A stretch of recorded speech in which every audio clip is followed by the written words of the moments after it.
우리가 세상을 살아가면서 가장 슬픈 눈물을 흘린 적은 언제일까요? 여러분 한번 생각해 봤으면 좋겠습니다.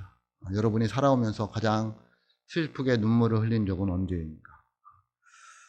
어떤 사람은 아버지가 돌아가셨을 때에 그렇게 슬프게 울었다고 합니다.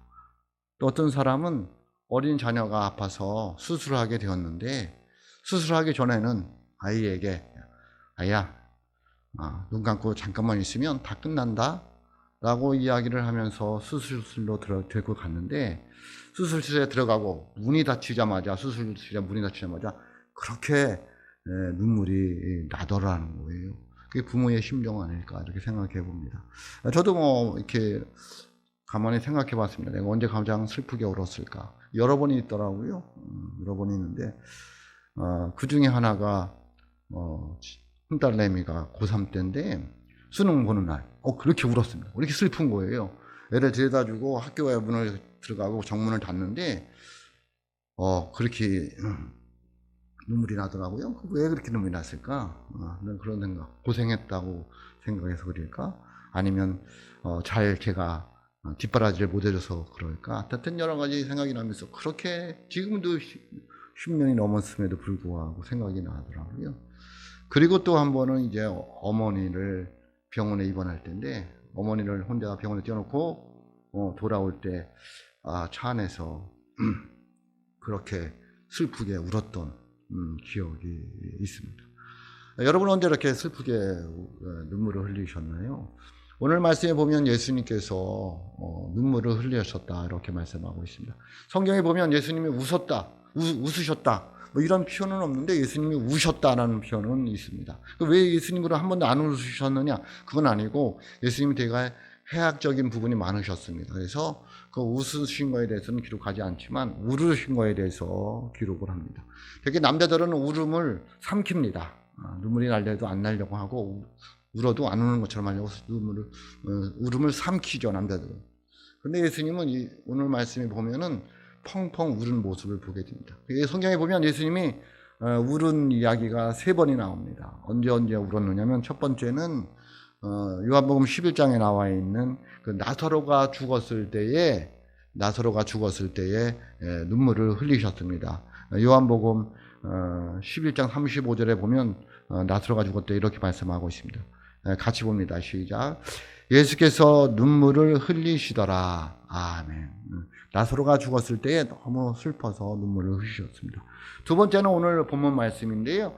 예루살렘 성을 보시고 우셨습니다. 오늘 말씀 41절입니다. 같이 봅니다. 시작. 가까이 오사 성을 보시고 우시며 라고 말씀하고 있습니다. 예루살렘 성을 보시고 우셨고요. 세 번째는 언제 우셨냐면 십자가에 돌아가시면서 겟세마네 동산에서 기도하시면서 우셨습니다. 그 마태복음 26장 37절에 보면 이렇게 말씀하고 있습니다. 같이 읽습니다. 베드로와 세베대의 두 아들을 데리고 가실새 고민하고 슬퍼하사라고 말씀하고 있는데요. 슬퍼하사 우셨습니다. 예수님께서 본인이 십자가를 지고 겟세마네 동산에서 눈물을 흘리시면서 기도했다는 거죠. 여기 슬퍼하다니까 눈물을 흘렸다는 게 어디 나와 있냐고 그러는데 우리 히브리서 5장 7절에 보면 이렇게 말씀하고 있습니다. 히브리서 5장 7절입니다. 같이 봅니다. 시작. 그는 육체에 계실 때에 자기를 죽음에서 능히 구원하실 이에게 심한 통곡과 눈물로 간구와 소원을 올렸고 그의 경건하심으로 말미암아 들으심을 얻었느니라. 아멘. 겟세마네 동산의 이야기를 하고 있습니다. 죽음을 앞에 놓고 그에게 구원하실 이에게 통곡과 눈물로 간구하고 소원을 올렸다라고 말씀하고 있습니다. 예수님께서 십자가에 돌아가시기 전에 얼마나 고통스러웠는지 단면을 보여주는 모습입니다. 예수님께서 통곡하면서 우셨다라는 거죠. 그리고 거기서 하나님의 은혜를 받고 이제 능력을 받고 십자가를 지러 내려가시는 거죠. 그래서 예수님께서 이렇게 3번을 우신 것을 성경에서 볼 수가 있습니다. 오늘은 두 번째 이야기 예루살렘 성을 보시면서 우신 말씀을 가지고 함께 은혜를 나누고자 합니다. 오늘 말씀 41절 같이 봅니다. 같이 보겠습니다. 시작. 가까이 오사 성을 보시고 우시며 라고 말씀하고 있는데요. 이 성은 볼 것도 없이 예루살렘 성을 가리키고 있습니다. 백성들의 열렬한 환영을 받으면서 이제 예수님은 예루살렘 성의 전체적인 모습을 보이는 언덕 위에 올라와서 있습니다. 거기서 예루살렘 성을 내다보면서 대성통곡을 하는 모습을 보게 되는데요. 왜 지금 평화스럽고 웅장한 그 자태를 갖추고 있는 예루살렘 성을 보면서 우셨을까요? 그것은 그 예루살렘 성에 다가올 재난을 아셨기 때문에 예수님은 통곡하고 올 수밖에 없었습니다. 그 예루살렘 성은 하나님의 말씀을 거역했을 뿐 아니라 하나님께서 보내신 선지자들을 능욕하고 돌로 쳐 죽이는 강팍한 범죄를 아무 꺼리낌 없이 행했던 성읍이었습니다. 그래서 그 예루살렘 성이 이제 망하게 될 건데 그것을 예수님은 보시고 미리 아시고 눈물을 흘리셨다라는 거죠. 그 누가복음 13장 34절에 보면 이렇게 말씀하고 있습니다. 같이 봅니다. 시작. 예루살렘아 예루살렘아 선지자들을 쳐 죽고 네게 파송된 자들을 돌로 치는 자여 암탉이 새 새끼를 날개 아래 모음같이 내가 너희의 자녀를 모으려 하는 일이 몇 번이냐 그러나 너희가 원하지 아니하였도다. 아멘. 오늘 우리들에게 주시는 말씀입니다. 선지자들을 보냈습니다. 그러나 듣지 않았습니다. 심지어 밖으로 내쫓고 돌로 쳐 죽였습니다. 그리고 계속해서 모으려고 하는 것을 그들은 원하지를 않았습니다. 결국 그들은 이제 망하게 되는 모습을 보게 됩니다. 그래서 예수님은 그 모습을 보고 너무 마음이 아팠습니다. 괴로웠습니다. 자기가 사랑하는 사람들이 자기가 이 땅에 오신 목적을 가지고 살아가서 그들을 보내야 되는데 그들이 그것을 거절하고 고난당하고 핍박당하고 아픔 속에서 죽임을 맞이할 멸망할 예루살렘 성을 보시면서 울지 않을 수가 없었습니다. 여기서 우시다라는 말은 그냥 울은 게 아니라 소리내어 갑자기 펑펑 울으신 거예요. 십자가를 지러 예루살렘 들어오시면서 성이 다 바라보면서 갑자기 예수님 머릿속에 이 예루살렘 성이 멸망해 가고 그 안에 있는 백성들이 죽어가는 모습을 떠올리면서 예수님은 울지 않을 수가 없었던 거죠. 통곡하지 않을 수가 없었던 거예요. 여러분 한번 생각해 보세요. 만약에 우리 자녀들이 바로 얼마 있으면 어려운 일 당한다고 안다면 통곡하지 않을 부모가 어디 있겠어요. 그게 예수님의 마음이었어요. 예루살렘 성을 바라보면서 예수님 마음은 너무너무 아팠어요. 저 거대한 장엄한 저 예루살렘 성이 돌 위에 돌 하나도 남지 않고 다 멸망하고 그 속에 있는 백성들은 다 고난을 당하면서 아픔을 당하면서 죽을 텐데 이걸 어떻게 하면 좋냐는 거죠. 그래서 예수님은 그 예루살렘 성을 보면서 그냥 우신 게 아니라 속으로 삭힌 게 아니라 소리를 펑펑 내면서 대성통곡을 한 모습이 오늘 예수님께서 우셨다라는 것을 말씀하고 있습니다. 여러분 오늘날 이 세상을 보고 그렇게 우시지는 않을까? 저와 여러분의 삶을 보면서 그렇게 웃으시지는 않을까? 고민을 해봅니다. 또 말씀에 가까이 오사라는 말씀이 있는데요. 그 가까이 오사라는 말은 예수님께서 예루살렘 성에 가까이 왔다는 게 아니라 그 환난의 날이 가까이 왔다는 거예요. 지금이 AD 30년경이라고 한다면 AD 70년경에 로마가 예루살렘 성을 완전히 해패해 버립니다. 가까이 왔다는 거죠. 상황이 가까이 왔다는 거예요. 오늘날 우리 예수 믿는 사람들도 깨달을 게 뭐냐면 주님 오실 날이 가까이 왔다는 거예요. 내가 하나님 앞에 갈 날이 가까이 온다는 거죠. 세상 망할 날이 가까이 온다는 거예요. 그럼에도 불구하고 우리가 정신을 차리지 않고 그냥 세상에 얽매여서 그 예수님을 바라볼 수 없는 거예요. 영안이 열리지를 않은 거죠. 여기 나와 있는 대로 숨겨져 있어요. 그래서 그들은 예수님을 배척해버리는 거죠. 이 다음에 아직 때가 아니야 라고 말을 하면서 밀어버린다는 거죠. 그러고 있는 가운데 많은 무리들이 예수님을 추종합니다. 그래서 드디어 이 예수님께서 메시아로 오셨으니까 우리의 구세주로 오셨으니까 이 로마에게 속박되어 있는 이 나라 이 민족을 이제 해방시키고 행복한 나라로 잘 먹고 잘 사는 나라로 만드시겠지라고 예수님께 기대를 걸고 예수님을 따랐습니다. 그런데 예수님이 그들의 기대를 저버렸습니다. 그들에게 이야기합니다. 내 나라는 이 세상에 속한 것이 아니다. 그러자 그들은 예수님에게 돌을 듭니다. 예수님에게 십자가에 못 박으라고 소리를 칩니다. 요한복음 18장 36절에 보면 이렇게 말씀하고 있습니다. 예수께서 대답하시되 내 나라는 이 세상에 속한 것이 아니니라. 만일 내 나라가 이 세상에 속한 것이었더라면 내 종들이 싸워 나로 유대인들에게 넘겨지지 않게 하였으리라. 이제 내 나라는 여기에 속한 것이 아니니라. 아멘. 라고 말씀하십니다. 이 말을 듣고 백성들의 마음이 돌아서기 시작해요. 그렇게 예수님 호산나 다윗의 자손이여 하면서 환영하던 이 예수님을 저버리고 십자가에 못 박으라고 소리를 치고 강도 바라바를 놓아주라고 소리를 칩니다. 왜 그럴까요? 그들의 기대에 어긋났어. 그들은 예수님 믿고 잘 먹고 잘 살고 싶고 건강하게 살고 싶고 행복하게 살고 싶은데 예수님은 그런 육신적인 이야기를 하시는 것이 아니라 영생을 이야기하고 있다는 거예요. 내 나라는 이 세상에 속한 것이 아니라는 거예요. 저 나라에 있다는 거예요. 백성들은 거기에 손을 들어서 예수님을 줘버립니다. 여러분, 그 빌라도라는 사람이 예수님을 신문했을 때에 예수님이 죄가 없다는 걸 알았어요. 그런데 빌라도는 예수님을 십자가에 죽는데 가표를 던집니다. 왜 그럴까요? 대세를 따라갔어. 대세가 어디에 있느냐는 거예요. 예수님을 죽이는 데 있었어요. 많은 백성들이 이렇게 소리치니까. 많은 무리들이, 예수님 닮은 무리들이 빌라도가 대세를 따라갔어요. 여러분, 예수 믿는 사람들은 대세를 따라가면 안 됩니다. 대의를 따라가야 되는 거예요. 어떤 게 옳으냐는 거예요. 그래서 죽어도 대의를 따라가야 돼요. 대세가 기울어졌어 라고 이야기하고 돌아섰다는 거죠. 우리들의 모습이 그렇다는 거예요. 지금 대세가 뭐냐는 거예요. 여러분, 예수님을 믿는 사람들은 대의를 따라가야 될 줄로 믿습니다. 신앙생활도 그렇고요. 여러분의 삶도 마찬가지예요. 자꾸 대세 하면 안 되고 대의, 어떤 게 하나님의 뜻이냐, 어떤 게 옳은 것이냐를 판단하고 따라가야 된다는 거예요. 결국 예수님은 그 대세를 따라서 백성들에게 버림을 받고 빌라도에게 십자가에 못 박는 내어줌을 당하여서 십자가에 못 박히게 되더라는 거죠. 여러분, 그러면서 예수님은 예루살렘 성을 보면서 우셨는데 왜 예루살렘 성이 그렇게 무너질까요? 왜 예루살렘이 무너지느냐는 거예요. 먼저는 그들이 하나님의 말씀을 떠났어요.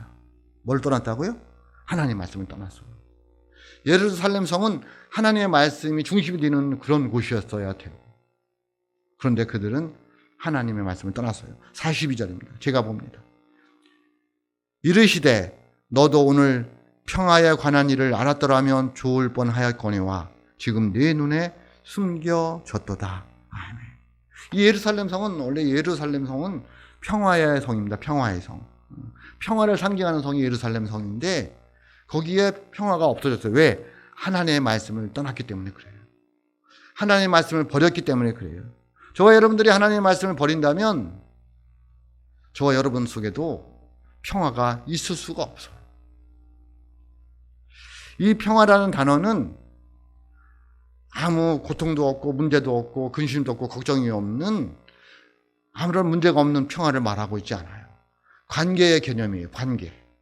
그러니까 하나님과 나의 관계, 그 속에 평화가 있느냐는 거예요. 하나님과 나의 관계를 말하고 있어요. 이 세상 사는 날 동안에는요, 문제가 없을 수가 없어요. 근데 그 문제 속에서, 평화 속에 살아가려면 하나님과의 관계가 올바라져야 되는데 하나님과의 관계가 깨져버렸다는 거예요. 왜? 말씀을 떠남으로. 그러니까 저와 여러분도 마찬가지라는 거죠. 하나님의 말씀을 떠나버리면 평화가 깨지는 거예요. 에덴 동산, 창세기 3장에 나오는 에덴 동산에서 아담과 하와가 누구의 말씀을 떠났어요? 하나님의 말씀을 떠나서 동산에서 쫓겨나게 되었어요. 그래서 동산에서 쫓겨났다는 얘기는 뭐냐면 하나님과 사람들 사이에, 아담과의 사이에 평화가 깨졌다는 거예요. 그래서 하나님은 그렇게 사람들 사랑해 주셔서 그 평화를 이루기 위해서 죄 없는 사람이 필요했어요. 이 모든 죄를 담당할 사람, 그 예수님이었어요. 그래서 예수님이 이 땅에 오신 목적은 하나님과 사람들을 평화를 이루기 위해서 이 땅에 오셨어요. 그래서 우리가 하나님과 평화를 이루기 위해서는 그 예수님을 믿어야 되는 거예요. 그 예수님 태어나실 때 뭐라고 말씀하고 있냐면 2장 14절에, 누가복음 2장 14절에 보면 이렇게 말씀하고 있습니다. 지극히 높은 곳에서는 하나님께 영광이요 땅에서는 기뻐하심을 입은 사람들 중에 평화로다 하니라. 아멘. 그러니까 예수님은 하나님께 영광이 되고 사람들에게 평화가 되기 위해서 이 땅에 오셨다는 거예요. 그래서 십자가를 지신 거예요. 왜? 우리의 죄를 담당하시기 위해서. 그래야지만 하나님과 사람들이 평화를 이루기 때문에 그렇다는 거예요. 그런데 그 예루살렘 성은 그것이 가려져 있어요. 몰랐다는 거예요. 왜? 세상 것이 가득 차 있어서. 권력으로 돈은 가득 차 있기 때문에 그 예수님의 십자가가 안 보이는 거예요. 예수님의 그 말씀이 안 보이는 거예요. 내가 욕심을 가득 찼기 때문에 교만하고 겸손하지 못하기 때문에 예수님의 그 은혜가 보이지를 않는 거예요. 모르는 거예요. 결국 예루살렘 성은 그래서 망하는 거예요. 그것을 보고 예수님은 눈물을 흘린 거고요. 여러분 한번 고민해 봐요. 예수님의 십자가는 예수님 왜 십자가를 지신 걸까요? 예? 왜 예수님이 십자가를 지신 거죠? 예수님은 왜 십자가를 지신 걸까요? 나를 위해서 지신 거예요? 나 대신을 지신 거예요? 많은 사람들이 나를 위해서 십자가를 지셨다고 그러는데요. 그 말은 좀 휴머니즘이라는 그런 어떤 영향, 그러니까 좀 인간적인 거죠. 그래서 그거는 맞는 말 같아지만 정답은 아니고요. 나를 대신해서 진 게 맞는 거예요. 예수님이 십자가를 왜 지셨어요? 나를 대신해서 지셨어요. 나를 위해서 지신 게 아니고 나를 대신해서 지셨어요. 누군가는 죄 없는 사람이 죽어야 되는데 인간은 죄 없는 사람이 없잖아요. 그 죄 있는 사람이 어떻게 감당을 하겠어요? 죄 없는 분이 오셔야 되는데 그분이 예수님이었어요. 그래서 예수님이 나 대신에 예수님이 십자가를 지셨어요. 그래서 그 예수님의 십자가가 나 대신에 죽으셨기 때문에 내 죄를 다 사함받고 하나님과 내가 화해가 이루어진 줄로 믿습니다. 그 예수님의 십자가는 나를 위해서 지신 게 아니라 나 대신에 지셨다라는 것을 여러분 깨달아야 될 줄로 믿습니다. 그런 예수님을 버려버렸으니, 알지 못했으니 어쩌면 망하는 건 당연한 건지도 모르겠습니다. 그래서 예루살렘 성이 멸망할 걸 보고 예수님은 그렇게 펑펑 우셨습니다. 또 왜 우셨느냐면요, 그 예루살렘 성전에서 예배가 너무 형식적이 되어버렸어요. 예배에서 제사를 지르는데 진정성이 없는 거예요. 하나님의 주인이 아닌 거예요. 그냥 하나님을 핑계 삼아서 돈을 버는 장소가 되어서.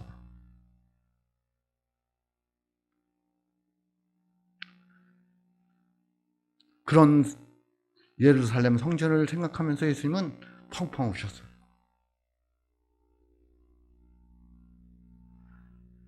그래서 너희들은 망할 수밖에 없다. 예수님께서 십자가에서 돌아가시기 전에 성전에 들어갔는데 예수님께서 불같이 화를 내셔요. 마태복음 21장 12절 13절 보면 이렇게 말씀하고 있습니다. 예수께서 성전에 들어가사 성전 안에서 매매하는 모든 사람들을 내쫓으시며 돈 바꾸는 사람들의 상과 비둘기 파는 사람들의 의자를 둘러 엎으시고 그들에게 이르시되 기록된 바 내 집은 기도하는 집이라 일컬음을 받으리라 하였거늘 너희는 강도의 소굴을 만드는 도다 하니라. 아멘 라고 말씀하고 있어요. 성전에 갔더니 예배가 없어요. 아니 예배는 있어. 진정성 없는 예배, 형식적인 예배. 또 요한복음 2장 15절에 보면 이렇게 말씀하고 있습니다. 노끈으로 채찍을 만드사 양이나 소를 다 성전에서 내쫓으시고 돈 바꾸는 사람들의 돈을 쏟으시며 상을 엎으시고. 노끈으로 채찍을 만드셨다는 얘기는 뭐냐면 미리 계획되어져 있었다는 얘기예요. 그 가자마자 어디서 노끈을 찾겠어요. 예수님께서 마음을 먹고 의도적으로 노끈과 채찍을 만들어 가서 갔어요. 성전은 이거 아니라고. 그래서 우리말로 다 때려 엎으셨어요. 그런 성전을 보고 예수님께서 펑펑 우셨어요. 오늘날 저와 여러분들이 예배드리는 이 모습을 보고 예수님은 펑펑 우시지 않을까.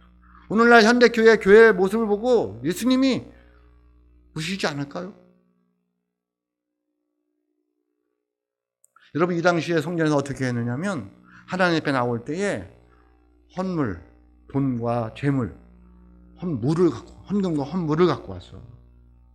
그랬는데 그 당시에 로마의 돈을 가지면 로마에는 궁전에는 황제의 얼굴이 있어서 하나님께 그걸 드릴 수 없다.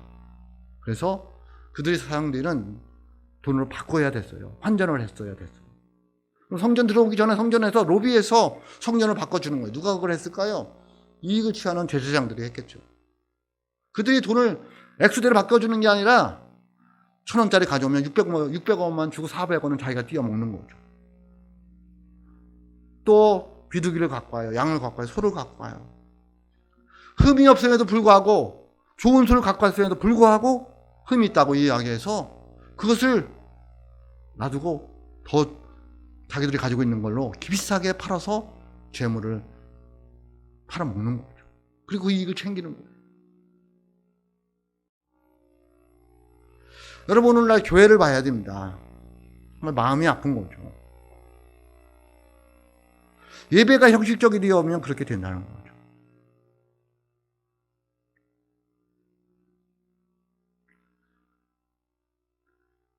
이 시대의 교회를 보고 예수님은 눈물을 흘리지 않으실까? 어쩌면 우리 서원 베들교회를 보고도 눈물을 흘리시지 않을까?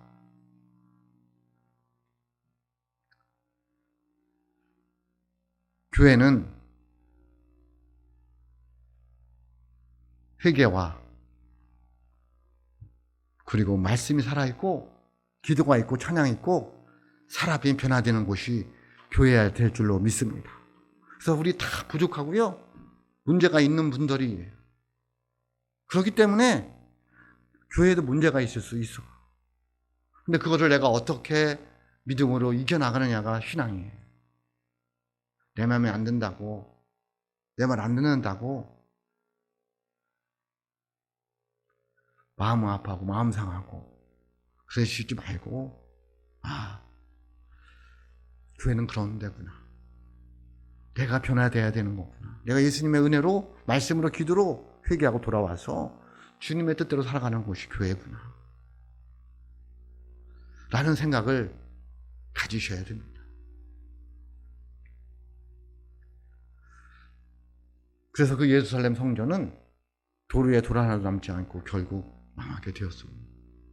말씀을 저버렸고요. 예배가 형식적이 되었어요. 결국 예루살렘 성은 무너지고 말았는데요. 언제 무너졌느냐면 그 메시아 예수님을 배척한 예루살렘은 AD 70년 그 로마의 장군 여러분 잘 아시는 디도라는 분이 있었습니다. 이 사람이 예루살렘 성에 늘 주둔하고 있었는데요. 70년대 갑자기 3일 만에 그 예루살렘 성에 토성을 쌓는 거예요. 그러니까 나가지 못하도록 흙으로 담쌓는 거예요. 3일 만에. 그리고 그 안에 그 사람들을 일부가 단절시켜버리고요. 그냥 마구 죽이는 거예요. 오늘 말씀 43절 보세요.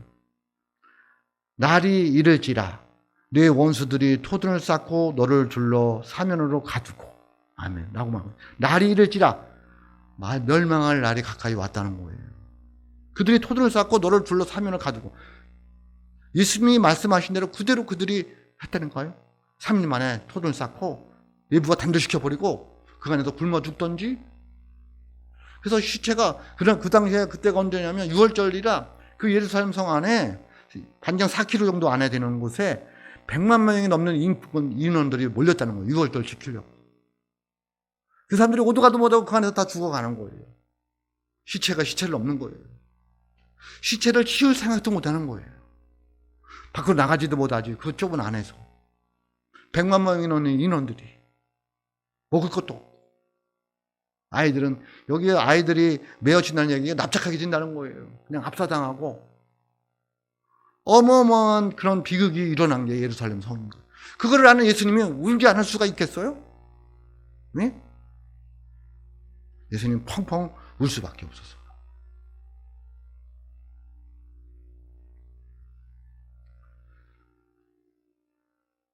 (44절) 말씀 이렇게 말씀하고 있습니다.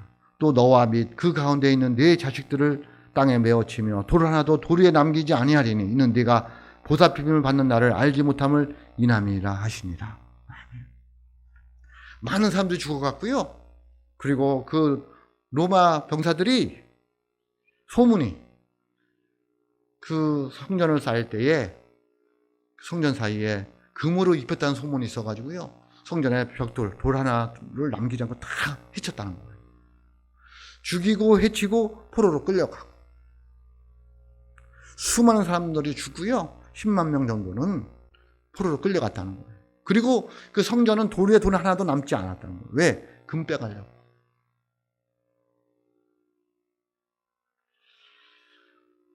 그런데 거기에 뭐라고 말씀하고 있냐면요. 이는 내가 보살핌을 받는 날을 알지 못함을 인함이니라. 이게 뭐냐면 내가 구원받을 날이 있었는데 그것을 내가 알지 못했기 때문에 그렇다는 거예요.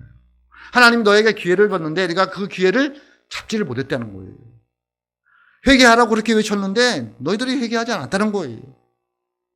하나님 말씀 들어야 된다고 외쳤는데 너희들이 하나님 말씀 듣지 않았다는 거예요.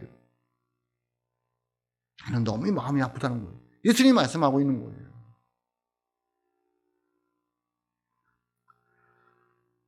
오늘날 예수님의 눈물이 필요해요.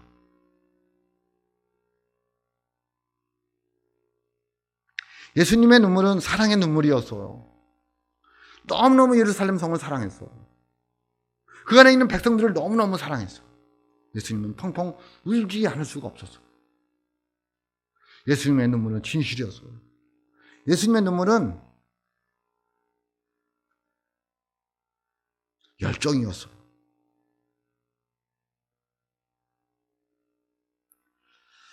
저와 여러분에게도 이런 예수님의 눈물이 필요할 줄로 믿습니다.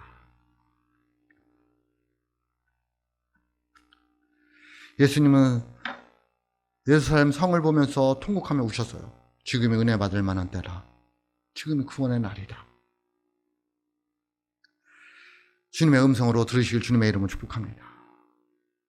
지금이 은혜 받을 만한 때고요. 지금이 구원의 날이에요. 오늘 예수님의 눈물을 묵상하면서 우리는 어떻게 살아야 할까요? 우리에게도 예수님의 눈물이 필요합니다. 어떤 눈물? 영혼을 사랑하는 눈물. 예수님은 그 영혼을 너무너무 사랑했어요. 그 눈물이 우리에게 있느냐는 거예요. 난 정말 영혼을 사랑하느냐는 거예요. 영혼을 사랑한다는 얘기는 사람을 사랑하느냐는 거예요. 성도를 사랑하느냐는 거예요. 내 옆에 있는 사람을 사랑하느냐는 거예요. 그 영혼을 위해서 눈물을 흘려받느냐는 거예요. 그 눈물이 필요한 거예요.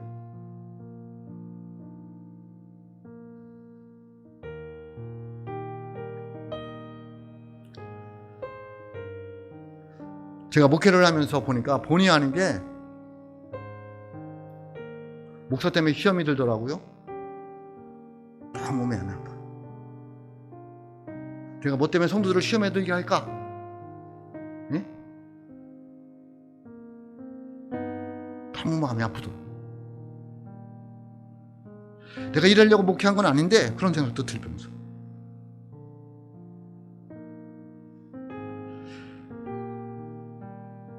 저와 여러분에게 영혼을 사랑하는 예수님의 눈물이 있어야 될 줄로 믿습니다.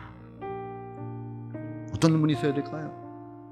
예수님의 눈물은 예루살렘 성을 바라보고 교회를 위해서 흘리는 눈물이었어요. 교회가 올바로 가야 되는데, 세상에 물들으면 안 되는데, 세상가 장사야, 교회가 강도의 소굴이 되면 안 되는데, 돈이 재배하는 곳이 되면 안 되는데, 예수님이 주인이 되고 말씀이 있고 기도가 있고 찬양이 있어서 사람이 변화되는 곳이 되어야 되는데, 그래서 예수님은 교회를 위해서 흘린 눈물이었어요. 저와 여러분들 교회를 사랑하나요? 이 교회를 위해서 눈물을 흘려받느냐는 거예요. 우리 교회가 올바로 가야 되는데, 교회가 부흥되어야 되는데, 이 교회가 정말 사람들이 모여서 하나님을 만나고 변화되는 곳이 되어야 되는데, 이 교회를 통해서 복을 받아야 되는데, 이 교회에 찬양이 있어야 되는데, 이 교회에 기도가 있어야 되는데 라고 하면서 교회를 위한 눈물이 있어 왔느냐. 그게 예수님의 눈물이었어. 하나 더, 예수님의 눈물은 나라와 민족을 사랑한 눈물이어서 그 나라, 하나님 택한 유대인들, 이스라엘 나라, 그 백성들이 하나님의 지배를 받아야 되는데 하나님을 떠났어. 눈물이 났어. 오늘날 이 민족과 이 나라 이 민족을 위해서 우리가 눈물로 기도해야 되는 거예요. 그게 예수님의 눈물이에요. 나라가 평안하지 않으면 우리 신앙생활 하기 어려워요. 힘들어요. 나라를 위한 예수님의 눈물이 저와 여러분의 있기를 주의 이름으로 축복합니다.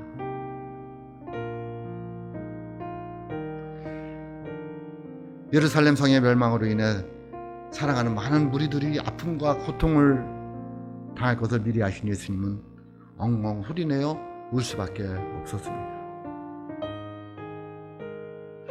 예수님은 오늘도 우리를 보시고 우리 교회들을 보시고 이 나라 임들을 보시고 어쩌면 엉엉 우실지도 모릅니다. 이제 우리가 회개하고 우리에게 예수님의 그 눈물이 있어야 될 줄로 믿습니다. 영혼을 사랑하는 마음, 눈물, 교회를 사랑하는 눈물, 이 나라 이 민족을 사랑하는 눈물이 저와 여러분에게 있기를 주의 이름으로 축복합니다. 예수님의 눈물이 있는 하나님의 삶들이 되시기를 주의 이름으로 축복합니다. 기도하겠습니다.